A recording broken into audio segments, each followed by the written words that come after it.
Pejabat Bupati Tambrau menghadiri pelatihan tahapan pengadaan tanah bagi pembangunan untuk kepentingan umum kepada pimpinan OPD di lingkup pemerintah daerah Kabupaten Tambrau pada Senin 11 Juli 2022 di Aula Kantor Bupati.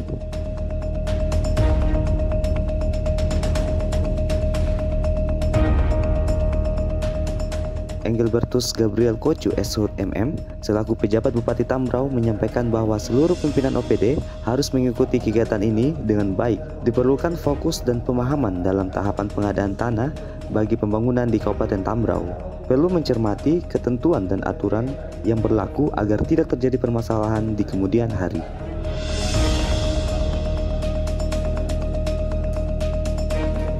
Lanjut Bupati, selama ini kita belum memahami tahapan pengadaan tanah sehingga sering terjadi konflik terkait pembayaran tanah dan ganti rugi tanaman tumbuh.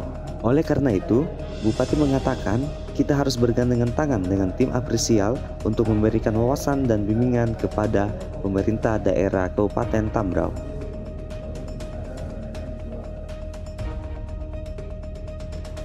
Pelatihan ini tentunya menghasilkan banyak manfaat bagi pemerintah daerah Kabupaten Tambrau dan siapapun pihak yang menggunakan tanah. Muhammad Zain Hayatuddin, SIP MM, sebagai pejabat sekretaris daerah Kabupaten Tambrau, menambahkan, sebenarnya Kabupaten Tambrau pernah mengikuti sosialisasi terkait pengadaan tanah dan undang-undang yang berlaku. Pengadaan tanah tidak lagi menjadi tanggung jawab bagi bagian pertanahan Sekretariat Daerah Kabupaten Tambrau. Namun sekarang akan langsung menjadi tanggung jawab bagi pimpinan OPD yang menggunakan tanah. Kami di Dinas Pendidikan itu sudah tanah yang sudah ada surat pelepasan hak wilayah, terus ada yang sudah dilepas dari Kabupaten Manokwari dan Kabupaten Kami. Apa kita kembali menyusun dokumen seperti itu ataukah ikuti Kepres nomor 68 yang tadi saya jelaskan seperti begitu? Karena kita sudah bangun, sudah tidak mengikuti prosedur yang sudah dijelaskan oleh Pak Tadi. Ini kita sudah jalan jauh. Kalau kembali lagi berarti membutuhkan waktu yang cukup lama kalau tidak bisa menyelesaikan dokumen ini semua. Terima kasih. Ini kami 2017 kami menggunakan lokasi sebanyak 9C. 2019 9C, 2021 itu ada 60C. Ini lokasi untuk pembangunan BTS. 2022 tahun ini itu 52. Berarti 130 bidang tanah yang tersebar di 29 distrik, 122 kampung ini semua kami bangun. Nah, kami sudah punya pelepasan tanah dan itu sudah terdaftar di bagian hasil.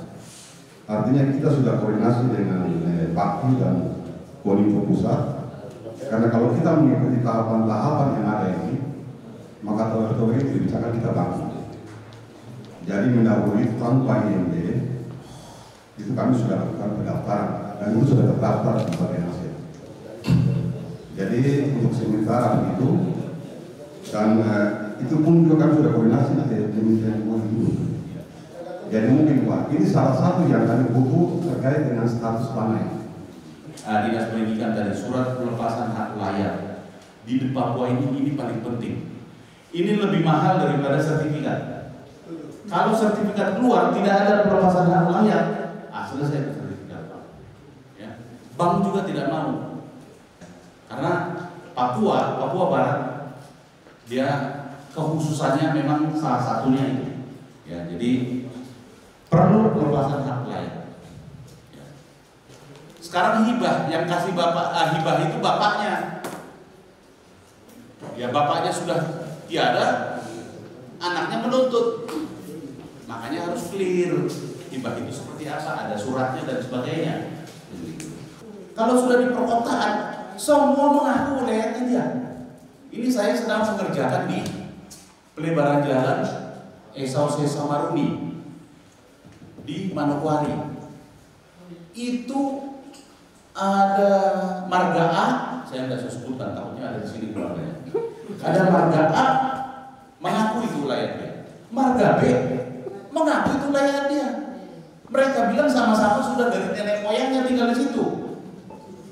Nah ini harus clear. Ini menjadi kesulitan. Dewan adat yang menentukan nanti siapa pemilik hak layak di sana sebenarnya. Itu bisa, Pak. Nah, ini saya lakukan ini di salah satu pengadaan tanah di provinsi sampai ke Dewan Adat. Biarlah mereka majelis itu yang memutuskan, karena para kepala adat permarga ini ada terdaftar di sana dan mereka menjadi anggota daripada Dewan Adat itu. Ya kira-kira begitu yang saya pahami. Ya. Kalau di kawasan hutan, kami sudah paham. Walaupun Bapak Ibu sudah bangun rumah di sana, tanahnya itu bukan Bapak Ibu punya, adalah Bapak Ibu sebagai penggarap. Berarti kalaupun ada ibu jual dengan teman itu adalah overgarap. Bisa, tapi kepemilikannya dan tetap kami buat keterangannya adalah kawasan hutan. Harganya ada. Karena semua kan Republik ini dulu kawasan hutan, berubah menjadi kawasan pemukiman. Nah itu bisa dinilai. Nah, ganti ruginya itu artinya bukan ganti rugi menjadi kepemilikannya, karena kepemilikannya tetap pemerintah, ya. Tetapi garapnya itu, makanya kan ganti rugi ini ada tanaman. Umumnya kalau yang digarap itu kan ada tanaman, ada bangunan, itu diganti rugi. Kalau tanahnya itu adalah harga transaksi, tetapi bukan sebagai milik. Nah itu bisa dihitung itu, ya, bukan saya katakan diganti rugi, ya, dihitung. Dari Kominfo, Tapak Tower itu berapa? 20 kali 20 ya Pak ya? 20 kali 20. Itu hibah. Cuman pertanyaan saya, apakah hibah itu dibuat suratnya dari pemilik kepada pemerintah? Peraturan pemerintah nomor 27 tahun 2014. Di situ ada bab hibah. Ya. Hibah itu dilakukan seperti apa? Surat tadi pelepasan sebagai hibah dari masyarakat atau si A, ya, kepada pemerintah daerah atau Kominfo pusat. Nah itu harus clear. Kalau pelepasan biasa, suatu saat dia bisa tuntut ganti rugi. Kalau sudah hibah, kan bahasa definisi hibah itu kan adalah memberikan secara ikhlas, cuma-cuma. Ya, itu harus clear. Ada berita acara yang ditandatangani oleh para pihak. Ya. Harus di follow up dengan surat hibah khusus supaya tidak ada tuntutan di kemudian hari.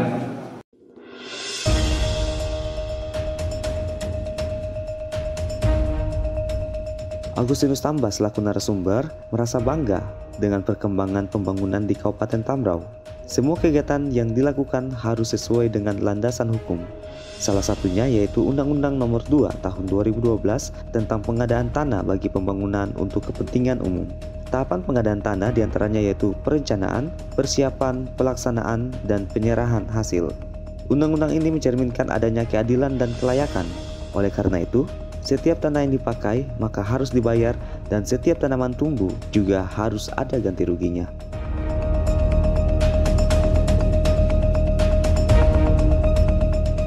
Pelatihan ini diakhiri dengan penandatanganan kerjasama MOU antara tim penilai apresial dan pemerintah daerah Kabupaten Tambrau.